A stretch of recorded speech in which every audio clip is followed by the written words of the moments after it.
Siya po ang nangarap at kumilos upang ipalaganap ang PREX sa iba't ibang dako ng Pilipinas.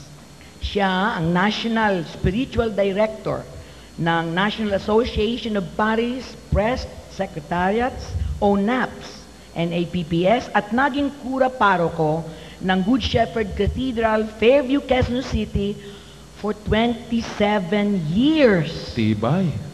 Grabe, Kuya Johnny. Ipakilala mo na.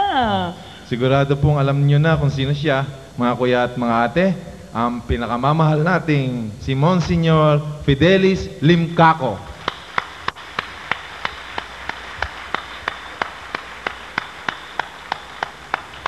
Hindi na ako makalakad masyado, kaya sabi na pwede na akong nakaupo.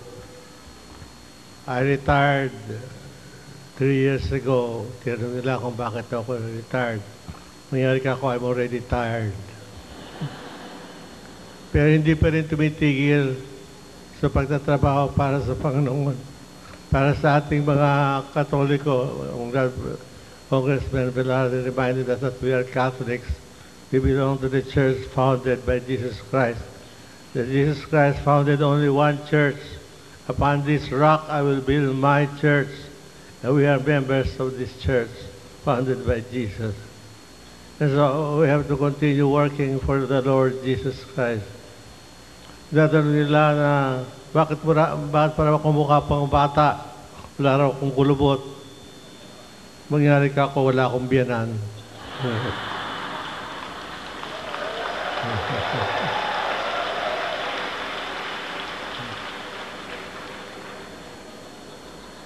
Noong 2 years ago, we had our convention in Baguio. Itong taon na ito, dinala tayo ng Panginoon dito sa Baguio.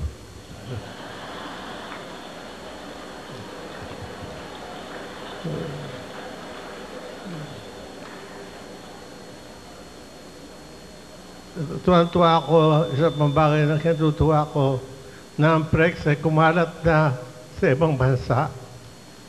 The Augustinian Fathers brought PREX to Philadelphia yata yun sa Pennsylvania, United States, several years ago. But then last December, a young man called me from Saudi Arabia. Sabi niya, Father, ako po ay natatrabaho dito sa Saudi Arabia na 5 taon na. Pero nakasali ako sa PREX. May PREX 37 na rito ngayon.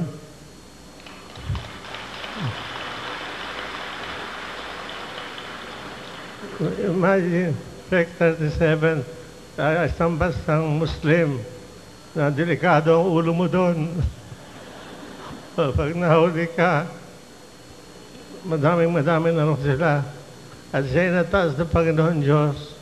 At siya ngayon ay nasa isa sa mga seminarians ko to become one of my priests. So he's here now with us. We'll talk to you later about becoming a priest after taking the PREX seminar in Saudi Arabia. Isang panaginip ko pa. Hindi lamang sana sa Saudi Arabia tayo kumalat. Kumalat tayo sa ibang bansa pa.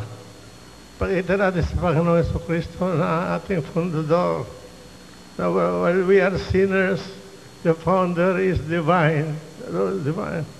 And He will be always with us wherever we go. Hindi tayo dapat patakot. Napugutan tayo ng ulo kung kailangan ibigay. Si Kristo na binigay niya ang buhay niya para sa ating lahat. So huwag tayong matakot pumunta sa mga ibang bansa, sa ibang parokya, na kumbinsin sila na magkaroon ng PREX na mag-renewal ang kanilang simbahan na maging sila tunay Katoliko. Huwag kayong matakot kahit na yung pare mukhang aswang. Ligawan ninyo. Alam nyo kaming mga pare, sabi ko huwag niyong aawayin. Ligawan nyo kami. Kami po parang mga dalagang matatanda. Nagluto kayo ng masarap na dinuguan, dalhan naman nyo kami.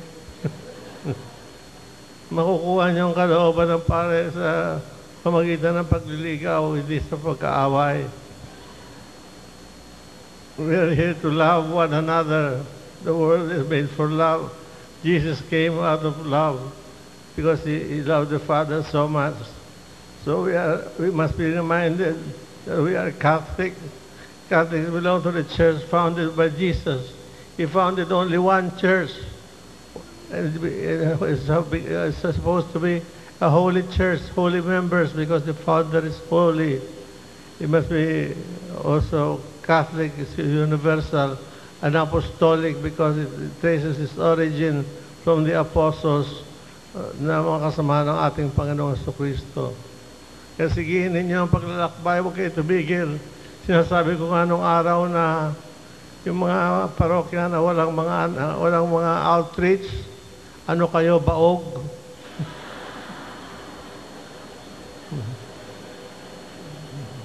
Bakit hindi kayo nanganganak? Ayan nga, pinapasa doon ng gobyerno magkaroon ng abortion. Pati ba sa Prex magkakaroon ng abortion? Hindi dapat yun. Sabi din, when God made the universe, He said, increase to Adam and Eve, increase and multiply, fill the earth. And He said the same thing to Noah, fill the earth, conquer the universe. So we're supposed to be the leaven of the people of the world.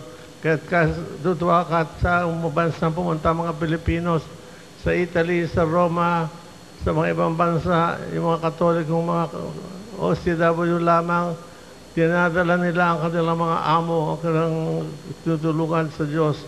They try to convert the young children to become better Christians, tuturuan na magdasal, tuturuan na ng katisismo.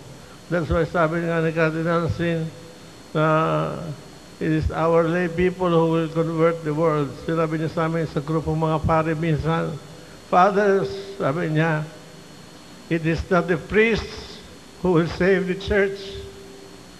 It will be the lay people. Ang gulat ko nun, kaya palakpakan naman yung sarili niyo.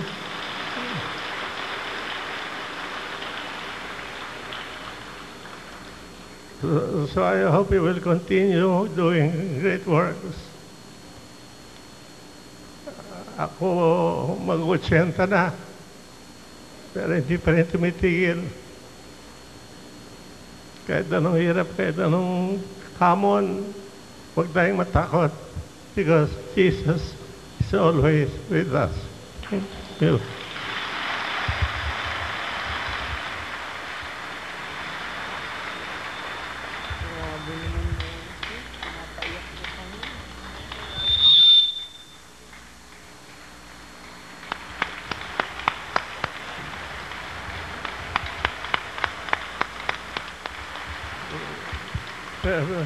Meron akong konting regalo para sa inyo. Bigyan ng mga seminarista. Our patron in the Prex seminar is the Blessed Trinity. So we are supposed to spread the doctrine of the Blessed Trinity throughout the world. So may mga nobena akong ginawa na pamimigay ko na lang sa inyo. Go down. Rubina to God the Father. Sige na, pamigay na.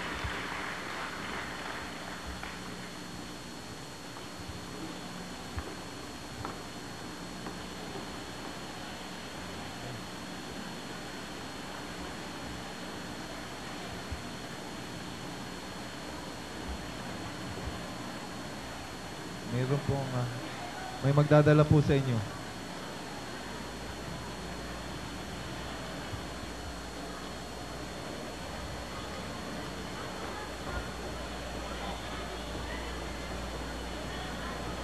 Huwag na po kayong umalis sa upuan nyo at di-distribute na lang po.